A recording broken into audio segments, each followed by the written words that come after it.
సువిధ కళ్ళు తెరిచేసరికి ఇంట్లో ఉంది. కొద్ది దూరంలో ఖాన్, సత్యం కూర్చునున్నారు. ఆమె ఆతృతగా అడిగింది, దొరికాడా? సత్యం బాధగా అన్నాడు, లేదమ్మా, తప్పించుకున్నాడు. ఆమె నిట్టూర్పు విడుస్తూ వెనక్కి వాలింది మళ్ళీ. సత్యం లేచాడు. ఇంకెప్పుడు ఖాన్కి సెలవివ్వకమ్మా. అపాయకరమైన పరిస్థితుల్లో ఉన్నావు నువ్వు, మెల్లగా చెప్పాడు. ఆమె సరే అన్నట్టు తల ఊపి కళ్ళు మూసుకుంది. ఏదో ఉంది, ఏదో జరుగుతోంది. చాలా జాగ్రత్తగా సాలీడు గూడు అల్లినట్టు, చాప కింద నీరు జరిగినట్టు. కాని అదేంటో అర్థం కావడం లేదు. తన సిక్స్త్ సెన్స్ చెబుతోందేదో. ఎక్కడో ఏదో లింక్ ఉంది. నెమ్మదిగా ఆమె నిద్రలోకి జారుకుంది. సత్యం వెళ్ళిపోయాడు. ఖాన్ అక్కడే కూర్చుని సిగరెట్ మీద సిగరెట్ కాలుస్తున్నాడు. 15 నిమిషాలు అలాగే గడిచాయి. ఆ తర్వాత క్షణం చైతన్యం తెచ్చుకుంది. అది కిటికీ రెక్క చప్పుడు చేయడంతో చటుక్కున అటు కేసి చూశాడు ఖాన్. ఏదో ఆకారం తప్పుకుంది అక్కడ్నుంచి. ఎవరై ఉంటారు? ఖాన్ బయటకొచ్చి కిటికీ దగ్గరికి చేరుకున్నాడు. కొద్ది దూరంలో ఎవరో మెట్లు దిగుతున్న సవ్వడి. కంగారుగా అతనటు పరిగెత్తాడు. మెట్లు దిగాడు. పెద్ద హాల్ అది. ఎవరూ లేరక్కడ. నిలబడి ఆలోచిస్తున్నంతలో వెనకాల అడుగుల చప్పుడు వినిపించింది మెత్తగా. అతను వెనక్కి తిరగబోయాడు. ఏదో ఘాటైన వాసన సోకి అక్కడే పడిపోయాడు స్పృహ తప్పి. మెట్లు దిగి అవే మెట్ల వెనకాల దాక్కుని ఖాన్ మీద మత్తుమందు స్ప్రే చేసి స్పృహ తప్పించి సువిధ రూంలోకి ప్రవేశించబోతున్న వ్యక్తి శంకర్, కారు డ్రైవర్. శంకర్ నెమ్మదిగా సువిధ రూంలోకి ప్రవేశించాడు. మత్తుమందుని సువిధ మీద కూడా స్ప్రే చేశాడు. తర్వాత బీరువాలో ఉన్న ఓ చీరను సీలింగ్ ఫ్యాన్ కేసి బిగించి కట్టాడు. ఆమె చేతుల్ని చీర రెండో చివర కట్టేసి గది మధ్యలో వేలాడదీశాడు. జేబులోంచి పూర్తిగా గంజాయితో నింపబడిన సిగరెట్ తీసి వెలిగించాడు. గట్టిగా దమ్ము కొడుతూ ఆమెను చూస్తున్నాడు. అతనికి నవ్వొస్తోంది. అందకుండా కవ్వించే సువిధ ఈరోజు బందీ. ఈవేళ చేతికి దొరికింది. ఈరోజు తను చంపేస్తాడు. దారుణంగా చంపేస్తాడు తను. జేబులోంచి కత్తి తీశాడు. తళతళా మెరిసే కత్తి. ఎన్నిసార్లు తనకు ఆర్డర్స్ ఇచ్చింది సువిధ? శంకర్, కారు రెడీ చెయ్యని. పెద్దగా నవ్వుకున్నాడు. ఇప్పుడేం చెయ్యాలి తను? ఈ కత్తితో ఆ పాలరాతి కడుపు మీద పొడి చెయ్యాలి. కసుక్కున కసుక్కున. రక్తం కారుతుంది ముందు. కడుపు మీద నుండి పడి జారి చీర మీదకి జారి ఖాళీ బొటన వేలు నుంచి ఒక్కో రక్తపు చుక్క నేల మీద పడుతుంది. ఎంతో అందంగా పొడి చెయ్యాలి. పొడి చేస్తాను. కస్. అతను కత్తి తీసి ఆప్యాయంగా చూసుకున్నాడు. కత్తిని పొజిషన్లో పట్టుకున్నాడు. పొడవబోయాడు. ఇంతలో చప్పట్లు వినిపించాయి. వెల్డన్ శంకర్. శంకర్ ఆశ్చర్యంగా చూశాడు. అతని కళ్ళు బరువుగా ఉన్నాయి. మెదడు పనిచేయడం మానేసింది. చేతులు వణుకుతున్నాయి. రూమ్ తలుపుల దగ్గర నిలబడి ఉన్నాడెవడో యువకుడు. ఎప్పుడూ చూసిన గుర్తు లేదు. ఆ యువకుడే ముందుకు కదిలాడు. My dear friend, thank you. నేను చేద్దామనుకున్న పని నువ్వు చేస్తూ ఎంతో మేలు చేస్తున్నావు. Good performance. కమాన్, చెయ్యాలనుకున్న పని చేసేయ్. శంకర్కి అయోమయంగా ఉంది. ఎందుకో అతనికి కోపం వచ్చింది. నువ్వెవర్రా చెప్పడానికి? వద్దు ఫ్రెండ్. ఇద్దరం చేద్దామనుకున్న పనికి ఒకడు చెప్పడం ఎందుకు? కసురుకోకు, చంపేయ్. నో, నేను చంపను. అదేంటి ఫ్రెండ్? నిజంగానే ఆశ్చర్యపోయాడా యువకుడు. అంతే, నేను చంపను. సువిధ గారిని నేను చంపను. యువకుడు తేరుకున్నాడు. అలా అనకూడదమ్మా, తప్పు. చంపేయ్. వీపు తట్టాడు. నేను ఆవిడ్ని చంపను, నిన్ను చంపుతాను. శంకర్ కత్తితో అతని కేసి దూకాడు. యువకుడు అప్రయత్నంగానే ఓ అడుగు వెనక్కి వేశాడు. కొంతసేపు దొమ్మి జరిగిందక్కడ. శంకర్ని లేపి బాల్కనీలోంచి కిందకి విసిరేశాడా యువకుడు. మత్తులో ఉన్నాడు కాబట్టి శంకర్ని జయించడం కష్టం కాలేదు. కొద్దిసేపు అలుపు తీర్చుకుని శంకర్ చేతిలోంచి జారిపడిన కత్తిని కర్చీఫ్తో పట్టుకుని సువిధకేసి కదిలాడా యువకుడు. ఇంతలో ఎవరో మెట్లెక్కుతున్న చప్పుడు విని తాను వెనక వైపు నుంచి మాయమయ్యాడు. మెట్లెక్కొచ్చిన గిరి సువిధను చూసి నివ్వెరపోయి కట్లు విప్పాడు. ఖాన్కి చెప్పాడు గిరి, నేనొచ్చేసరికి శంకర్ బయటపడున్నాడు. మీరు స్పృహలో లేరు. సువిధ సీలింగ్ ఫ్యాన్కి వేలాడదీబడుంది. విన్నాక ఖాన్ ఇన్స్పెక్టర్కి ఫోన్ చేశాడు. లేడని చెప్పారు అక్కడి వాళ్ళు. సాయంత్రం 6 అయింది. సువిధ గార్డెన్లో కుర్చీలో కూర్చుంది. ఆమెకెదురుగా గిరి, ఖాన్. నిన్న స్పృహలేనప్పుడు జరిగిన సంగతులు ఆమెకు చెప్పలేదు. ఆమె బాధపడుతుందని భావించారు. ఇంతలో ఫోన్ రింగ్ అవుతుందని చెప్పింది పని మనిషి. సువిధ లేచి రిసీవ్ చేసుకోవడానికి వెళ్ళింది. గిరి, ఖాన్ ఆమె వెంట నడిచారు. ఆమె ఫోన్ ఎత్తింది. హలో, నేనమ్మాయి. అబ్బే, డూప్లికేట్ని కాదు, నిజంగా నేను సత్యాన్నే. చెప్పండి. అమ్మాయి, అప్పుడొకసారి ఇండు సుజుకి నెంబర్ నోట్ చేసుకున్నాం, గుర్తుందా? అవును. ఆ విషయంలో పరిశోధిస్తే ఓ ఇంట్రెస్టింగ్ న్యూస్ తెలిసిందమ్మాయి. ఏంటది? ప్రస్తుతం నువ్వు ఖాళీయేగా? అవును. ఖాన్ క్లబ్‌కి వెళ్ళొద్దన్నారు. సరే, నేను 15 నిమిషాల్లో అక్కడికొస్తున్నా. వెయిట్ చేయగలవా? షూర్, రండి. వస్తున్నాను. ఫోన్ పెట్టేసింది సువిధ. వాళ్ళిద్దరికీ చెప్పింది. మళ్ళీ అందరూ గార్డెన్‌లో కూర్చుని వెయిట్ చేయసాగారు. 20 నిమిషాల తర్వాత వచ్చాడు సత్యం. ఖాన్ అతన్ని చూసి సెల్యూట్ చేశాడు. సత్యం కళ్ళు గిరి మీద పడ్డాయి. సందేహంగా అతను సువిధ కేసి చూశాడు. మా బావ గిరి, చెప్పింది సువిధ. ఇన్స్పెక్టర్ తల పంకించి కుర్చీలో కూర్చున్నాడు. తర్వాత అన్నాడు, చూడమ్మాయి, నీతో కొంత ప్రైవేటుగా మాట్లాడాలి. గిరి, ఖాన్ లేచి వెళ్ళిపోయారు ఎవరూ చెప్పకుండానే. తర్వాత సత్యం అడిగాడు సువిధని. అరవింద్ నీకెలా పరిచయం? ఆమె చెప్పింది వివరంగా. విన్నాక అతను అన్నాడు, అయితే అతనికి ఎవరూ లేరన్నమాట. ఎవరూ లేరు, చెప్పింది సువిధ. అరవింద్ చాలా అన్యాయం చేశాడమ్మాయి నిన్ను, మెల్లగా అన్నాడు సత్యం. ఎలా? ఆ ఇండి సుజుకి గురించి ఎంక్వైరీ చేసినప్పుడు ఓ అద్భుతమైన రహస్యం తెలిసిందమ్మాయి. చెప్పండి, ఏంటది? ఆతృతగా అంది సువిధ. ఆ మోటార్ సైకిల్ ప్రశాంతిది కాదు. మరి? అరవింద్ తండ్రిది. సువిధ స్థాణువైంది. పని మనిషి వచ్చి చెప్పింది. ఇన్స్పెక్టర్కి స్టేషన్ నుంచి ఫోన్ చేశారమ్మా. సత్యం లేచి ఫోన్ రిసీవ్ చేసుకున్నాడు. 2 నిమిషాల తర్వాత వచ్చి చెప్పాడు సువిధకి. బ్యాంకు లూటీ జరిగిందట. నేను వెళుతున్నానమ్మాయి. మిగిలిన విషయాలు రేపు చెప్తాను. హడావిడిగా వెళ్ళిపోయాడు. ఆమె అసలు ఆశ్చర్యం నుంచి కోలుకోలేకపోయింది. అరవింద్ తండ్రి అడ్రస్ అడుగుదామనుకుంది. కానీ అప్పటికే సత్యం వెళ్ళిపోయాడు. ప్రతిమలా కూర్చుండిపోయింది సువిధ. ఇన్స్పెక్టర్ సువిధతో ప్రైవేటుగా మాట్లాడాలని చెప్పగానే అక్కడి నుంచి లేచొచ్చేసిన గిరి, ఖాన్ సిగరెట్ల కోసం బయటికి వెళదామనుకుని నడవడం మొదలు పెట్టారు. అవుట్ హౌస్ దాటుతుండగా ఉన్నట్లుండి ఆగిపోయాడు ఖాన్. ఏదో కాలుతున్న వాసనొస్తోంది అన్నాడు.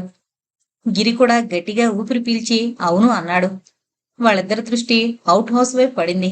ఇద్దరూ అటు కదిలారు. ఎవరుంటారిందులో? అడిగాడు గిరి ఖాన్ని. డ్రైవర్ శంకర్. తలుపు తట్టాడు ఖాన్. 5-6 సార్లు కొట్టినా ప్రయోజనం లేకపోయింది. వెంటిలేటర్లోంచి పొగలొస్తున్నాయి. ఇహ తలుపు విరక్కొట్టకపోతే లాభం లేదనిపించింది ఖాన్కి. బలంగా కొట్టాడు చేత్తో. లోపల వైపు బోల్ట్ ఊడిపోయి తలుపులు తెరుచుకున్నాయి. లోపలికడుగు పెట్టిన ఇద్దరూ ఆశ్చర్యపోయారు. మంచం మీదున్న దుప్పట్లు, బట్టలు అన్నీ తగలబడిపోతున్నాయి. శంకర్ కింద అస్తవ్యస్తంగా పడున్నాడు.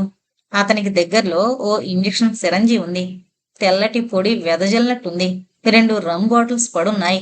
ఓ బాటిల్ పగిలిపోయి శంకర్ కళ్ళల్లో పెంకులు గుచ్చుకునున్నాయి. చేతిలో ఫిల్టర్ వరకు వచ్చి ఆగిపోయిన సిగరెట్ ఉంది.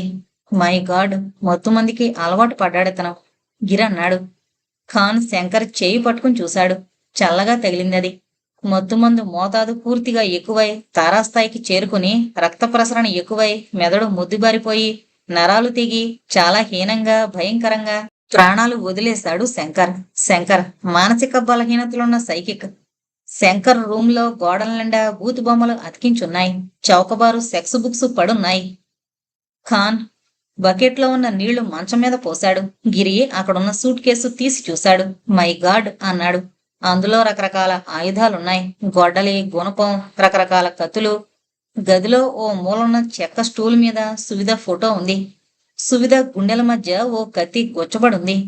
అంటే శంకర్కి కూడా సువిధ గారిని హత్య చెయ్యాలనే కోరిక ఉందన్నమాట, ఖాన్ అన్నాడు. ఇలాంటి వాళ్ళకి ఎవరు కనబడితే వాళ్ళని హత్య చేయాలనిపిస్తుంది. ప్రత్యేకంగా ఒక మనిషినే చంపాలనుకోరు వీళ్ళు, చెప్పాడు గిరి. ఏదేమైనా చివరికి చచ్చిపోయాడు డ్రగ్స్ తోనే, ఖాన్ అన్నాడు. దయచేసి ఈ విషయం సువిధ గారికి తెలియనియద్దు. ఆవిడ మరింత బాధపడుతుంది. ఎగ్జాక్ట్లీ, అభినందనగా అతని కేసి చూస్తూ అన్నాడు గిరి. మర్నాడు మధ్యాహ్నం రింగ్ అయింది ఫోను. సత్యం నుంచే. అమ్మాయి, మీ మామగారి అడ్రస్ కావాలి కదూ నీకు? నాకు తెలుసమ్మాయి, నువ్వు అదే ఇంట్రెస్ట్తో ఉంటావని. చెప్తాను, రాసుకో, అతను చెప్పాడు. ఆమె నోట్ చేసుకుంది. తర్వాత ఫోన్ పెట్టేసి ఖానుని పిలిచింది. నాతో పాటు వస్తారా? వనస్థలిపురం వెళ్ళాలి. షూర్. ఇద్దరూ బయలుదేరారు. గిరి ఇంటి దగ్గరే ఉండిపోయాడు. సరిగ్గా 15 నిమిషాల్లో కారు వనస్థలిపురం చేరుకుంది. ఆ కాలనీకి చివరగా విడిగా పడుంది పెద్ద ఇల్లు. అరవింద్ తండ్రి అడ్రస్ అదే. సువిధ కారు దిగింది. ఖాన్, నువ్విక్కడే ఉండు. ఏదైనా జరిగితే నేను కేకలేస్తాను, నువ్వు వచ్చేయి అంది. అతను తల ఊపాడు. ఆమె లోపలికి వెళ్ళింది. అతను బోయనెట్ కానుకొని సిగరెట్ వెలిగించాడు. ఉన్నట్లుండి వెనకాల వినిపించిన అడుగుల చప్పుడికి వెనక్కి తిరిగి చూద్దామనుకున్నాడు. కాని ఆలస్యమైపోయింది. ఓ ఇనుప చువ్వ బలంగా అతని తలకు తగిలింది. అతను స్పృహ తప్పాడు. డొకలాం తలుపు తెరిచి లోపలకు ప్రవేశించింది సువిధ. 4 అడుగులు వేయగానే వెనక చప్పుడు వినిపించింది. డొకలాం తలుపు అవతల వైపు ఎవరో తాళం వేశారు. తనని బంధిస్తున్నారన్నమాట. అంటే తనిక్కడికొచ్చే విషయం వాళ్ళకి ముందే తెలుసా? ఆమె ముందు కదిలింది. అంతా నిశ్శబ్దంగా ఉంది. ఎవరైనా ఉన్నారా? పెద్దగా అరిచింది. ఆమె గొంతు ప్రతిధ్వనించింది. ఆయాసం వస్తుంది ఆమెకి. ఉన్నట్లుండి ఆమె చెవి పక్క నుంచి ఏదో దూసుకుపోయింది. బుల్లెట్. ఆమె శబ్దం వచ్చిన వైపు చూసింది. మేడ మీద నుండి ఓ రైఫిల్ కిందకు గురిపెట్టబడింది. అది పట్టుకున్న మనిషి ఎవరో తెలియడం లేదు. ఉన్నట్లుండి ఆమె వెనకగా చప్పుడు వినిపించింది. వెనక్కి తిరిగి చూసిందామె. ఇంతలో ఓ పొడవాటి ఇనప చువ్వ ఆమె పక్క నుండి దూసుకెళ్లి సోఫాలో దిగబడింది. ఆమె అదిరిపోతూ వెనక్కి జరిగింది. ఇక లాభం లేదు. ఖానుని పిలవాల్సిందే. ఖాన్! ఆమె అరిచింది బిగ్గరగా. దబ్బుమన్న శబ్దంతో ఆమె ముందొక పొడువాటి మూట పడింది. ఎవరో మనిషి మూట కట్టబడున్నాడు. ఆమె ముఖం దగ్గర తొలగించి చూసింది. ఖాన్! సువిధ ఖాన్లు బయలుదేరిన అరగంటకి అరవింద్ వచ్చాడు ఇంటికి. గిరికి అతడిని చూడగానే విపరీతమైన కోపం పుట్టుకొచ్చింది. ఎడాపెడా తిట్టాడు అతను అరవింద్ని. నీ మీద ఎన్నో ఆశలు పెట్టుకున్న బ్రతుకుతున్న సువిధను అన్యాయం చేయడానికి మనసెలా ఒప్పింది నీకు? ఆమె మీద జరిగిన హత్యా ప్రయత్నాల గురించి నీకు తెలుసా? అసలు నువ్వే ప్రయత్నించుంటావు సువిధను చంపడానికి.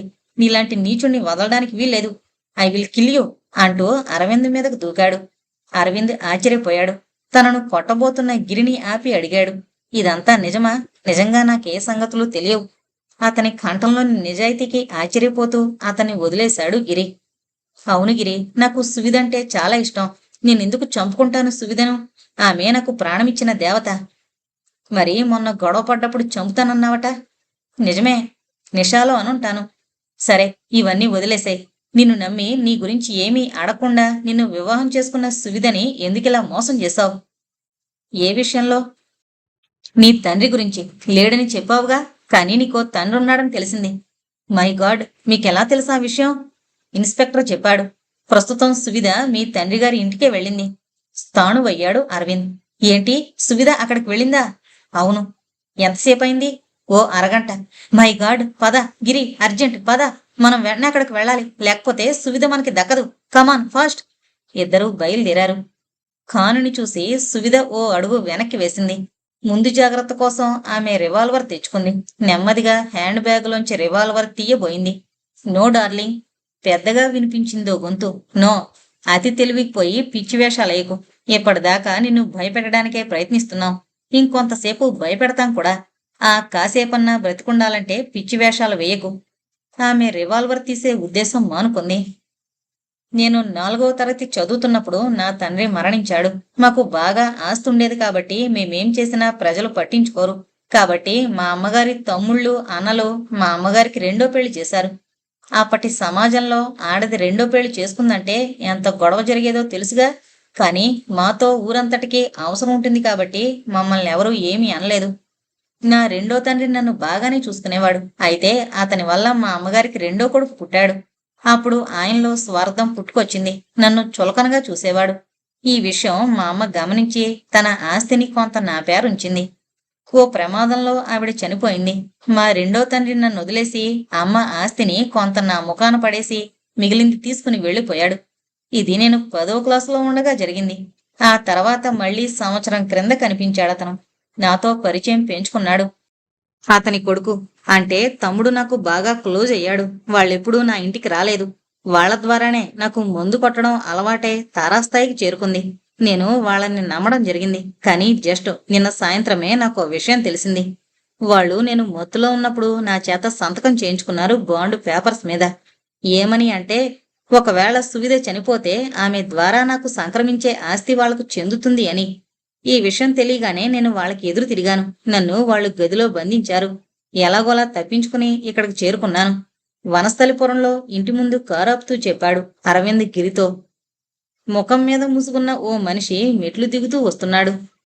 సువిధకి ఆ నడక బాగా పరిచయమైందే, కాని ఎవరిదో గుర్తుకు రావడం లేదు. ఆమె ఆలోచిస్తున్నంతలో అతను దగ్గరకొచ్చేశాడు. ఇంతలో వెనకాల చిన్న నవ్వు వినిపించి తిరిగి చూసిందామె. ప్రశాంత్, చేతిలో కత్తి. నువ్వా రోగ్? ఆవేశంగా అంది సువిధ. అతను నవ్వాడు, చాలా వికృతంగా. అతని ముఖంలో మునుపటి మృదుత్వం లేదు, కళ్ళల్లో రాక్షసత్వం ఉంది. అవునొదినా అన్నాడు ప్రశాంత్ అడుగు ముందుకేస్తూ. వదినా? అవునొదినా, నేను అక్షరాల మీ భర్తగారి తమ్ముణ్ణి. ఆమె శిలలా బీసుకుపోయింది. ఎంతకీ మా నాన్నగారు ఎవరో తెలుసా వదినా? చిన్నగా నవ్వుతూ ముసుగు మనిషి. ఈ ముసుగులు, వినిపించకుండా మాట్లాడ్డాలు ఇవన్నీ నీకేదో పాత తెలుగు సినిమాలా అనిపించొచ్చు. కానీ నీ గుండె ఒకేసారి ఆగిపోవడానికి చిన్న ప్రయోగం చేస్తున్నామంతే. అసలు నువ్వు మొదటి ప్రయత్నంలోనే చావాల్సిన దానివి, కానీ నా చేతి మీద బొమ్మ విసిరేసి తప్పించుకున్నావు. లైబ్రరీలో రెండోసారి ఆ అబ్బాయి ప్రశాంత్ నుంచి తప్పించుకున్నావు. మూడోసారి నీ ఫ్యాక్టరీ ముందే ఉన్న పబ్లిక్ టెలిఫోన్ బూత్ నుంచే ఫోన్ చేసి రైల్వే స్టేషన్లో అక్కడ హేటు మనిషి ప్రశాంతే. ఆ తర్వాత నువ్వు స్పృహలో లేనప్పుడు నీ రూంలోనే ప్రశాంత్ ప్రయత్నించాడు. నీ బావ గిరి రావడం వల్ల లేట్ అయిపోయింది. ఇక చివరి ప్రయత్నం జరగబోతోంది. We will kill you now. ముసుగు పూర్తిగా తొలగించాడతను. అతన్ని చూసిన సువిధకి 1000 కెరటాలు ముఖం మీద చెరిచినట్టు ఫీలింగ్ కలిగింది. అతను సత్యం, ఇన్స్పెక్టర్ సత్యం, తన మామగారా? నోట మాటలేక నిలబడిపోయింది సువిధ. సత్యం నవ్వన్నాడు. అమ్మాయి, ఇహ నీ ప్రయాణ సమయం ఆసన్నమైంది.